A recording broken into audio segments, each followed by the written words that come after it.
మన ప్రభు అయిన యేసుక్రీస్తు నామంలో మీకు మా శుభాభివందనములు.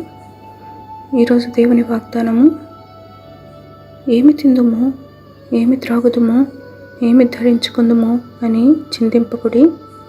అన్ని జనులు వీటన్నిటి విషయమై విచారింతురు.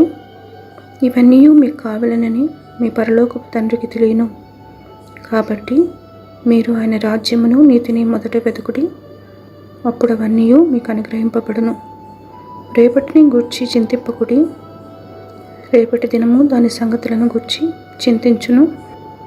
ఏనాటి కీడు ఆనాటికి చాలును. మత్తయి 6వ అధ్యాయము 31, 32, 33, 34 వచనాలు. Do not worry, saying, What shall we eat, or what shall we drink, or what shall we wear?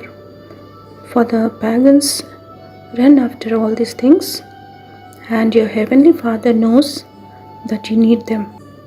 But seek first his kingdom and his righteousness, and all these things will be given to you as well.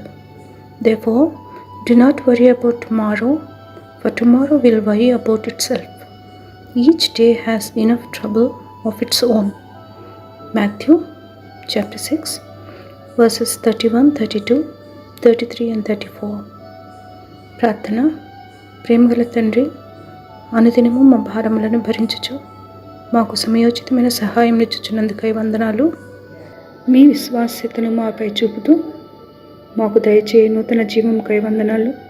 కష్ట పరిస్థితుల గుండా వెళ్తూ మీ సహాయం కొరకు ఎదురు చూస్తున్న వారిపై కనికరము చూపమని యేసునామములో వేడుచున్నాము తండ్రి. Amen. Have a blessed day. God bless you.